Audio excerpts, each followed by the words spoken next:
Hey guys, so yeah, I've definitely got some thoughts to say about this chapter for sure.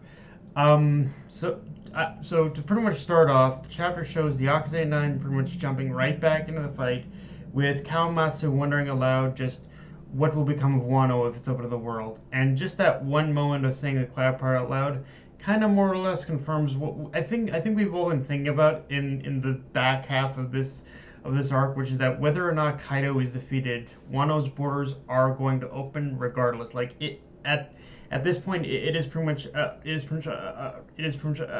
pretty much factual point that no matter what happens, whether Kaido's defeated, whether everyone else is defeated, Wano is going to open up.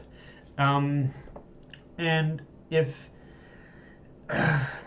in fact, if anything, just kind of getting this one piece of dialogue already feels like this battle with Kaido will possibly end without a clear winner. Because the way I'm interpreting the whole opening of Wano's borders at this time is that the moment Wano opens itself up to the world, opens up to the world, that essentially is going to be the opening salvo that announces the start of the Throne Wars. Like the very moment that Wano's borders open up, that is the point where from which the Throne Wars start. Everything like the whole everything that One Piece has been building up to, in order to find the great treasure, at that point that's where it's all going to truly begin.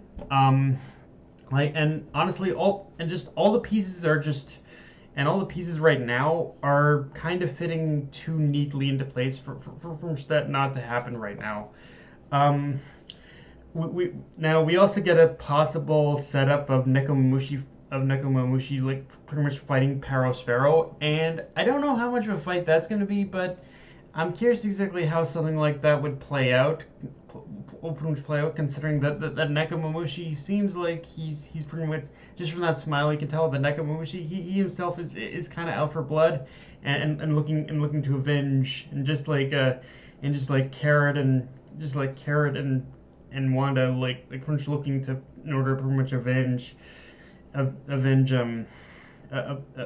looking to avenge Pedro. So yeah, I think Nekomamushi is gonna be up for blood no matter how that battle plays out.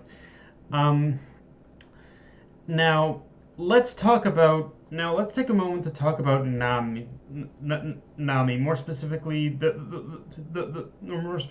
whole pretty much fight, the whole setup we get with pretty much Nami looking to fight Ulti in this chapter. Which, first off, I'm just glad that Nami is getting so much screen time, because it feels like she's been overdue for a moment like this where she can what truly flex truly flex what she's pretty much already learned before the time skip. Like, don't get me wrong, Nami has had little moments here and there throughout the time skip, but every other moment she's pretty much had up to this point throughout the series has been fighting people and more or less fodder that make it feel like she's never been given like the opportunity to like pretty much tap into the full potential of her new climate act.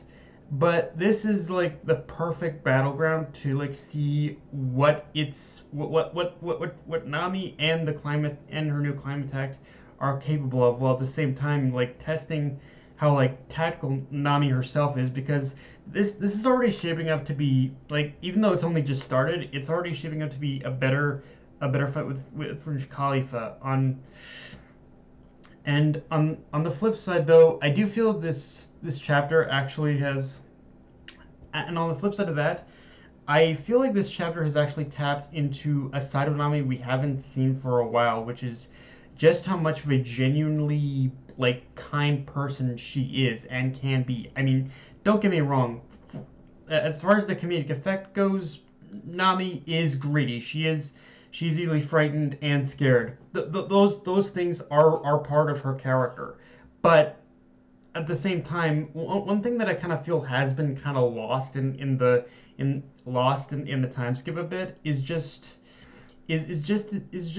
this one simple little bit of characterization where when the chips just that shows when the chips are down and someone she truly cares about is put in danger, Nami will step up and fight, even if it's someone she pretty much knows is stronger than her. Like if someone she genuinely cares about is in danger or is going to be killed, yeah, yeah, not Nami herself will pretty much step right pretty much in between that person and the person who's looking to cause the person she cares about harm. Like this is kind of a perfect example of just how of Nami's like true character. Like she is just a genuinely kind person who wants to who will save someone when the chips are down.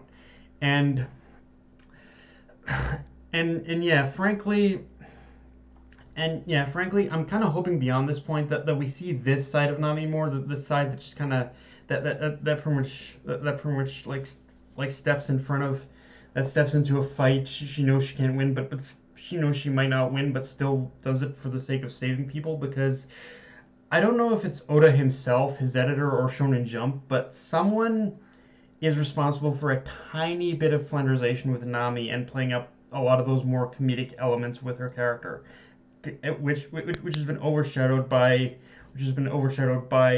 by again this whole idea that Nami is generally a kind person. So it's like, but but the fact that we're getting it here, yeah, I want to see more of this Nami in the future, hopefully. Um, with that being said, we get an interesting setup with Yamato essentially booking it towards the location where Luffy and Kaido are, which, yeah, shows even she knows that one person alone is incapable of defeating Kaido, even with Luffy's huge like surge of power and the whole hockey and the whole like intense amount of hockey he's managed to wield now, which, yeah, just tells me even more that at best the thing we should actually expect from this fight, even after Yamato throws her hand into the ring, is a possible stalemate where no one really comes out of the winner. That's honestly, I think, the only way I can see this playing out, even under the circumstances where Yamato wields Odin's other blade, Habakiri. Like I still think I still believe the only way this ends is neither side claiming victory. And honestly, even though I personally see that being the only way this ends, I'm I'm not sure how others are gonna take that or any scenario that doesn't involve a Kaido victory, because I have seen some criticism of this back half start to bubble to the surface, and it's not without merit. Like, because I honestly think that no matter how this fight with Kaido ends, there are gonna be like legitimate criticism and grumbles and just grumbles to be had. Yamato throwing herself in the ring will probably only alleviate those issues somewhat. Like they'll only kind of soften the blow of any kind of issues people are gonna have. And like honestly, like it's one of those, like the whole situation right now in terms of setting up the final battle with Kaido, the final fight, and just how it's going to end. This is this is kind of one of those rare times where I have to ask myself, did Oda write himself into a corner? I mean, I don't get me wrong. I don't deny that the man has a plan, and honestly, I think just from that one panel of Momonosuke reading his father's journal, it's most assured that Oda is still crafting everything of how this final battle is going to play out. But at the same time, it almost feels like one of those scenarios where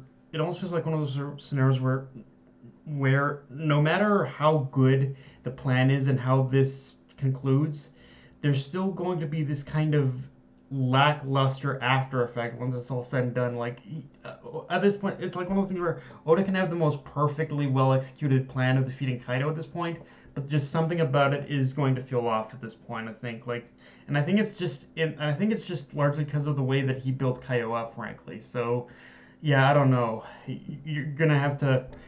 I'm gonna have you guys are gonna have to tell me what you think about that, because I'm more or less kind of in the camp that I'm willing to accept whatever comes of this, but I definitely know there are going to be people who are going to think this way. Um, Having said all that, there is one key issue above all else I have with this particular chapter overall, and it's a problem I've had for a while now in One Piece, which is the pacing feels really off, and I guess part of that is the length of the chapters themselves. But I have seen how to work with these limiting conditions before, and he has more or less made it work. But lately, every chapter in one way or another feels really rushed in terms of just how if things play out, and we're not getting as many panels where a moment can just breathe. It's been breakneck from A to B, from week to week nowadays, and I wish I could say I knew why, but I don't. The only thing that does make sense for this weird pacing we're getting is because we are more or less in the climax of the arc. But even then, I feel he could slow down a little bit. But yeah, guys, that's all I got for this review. If you enjoyed the video, like, comment, subscribe. I'm on Twitter, Analyst, Crunchyroll, and be sure to hit the bell. Be sure to hit the bell to get notifications, and just share this video around. Death Knight of Anime, signing off. Later, guys.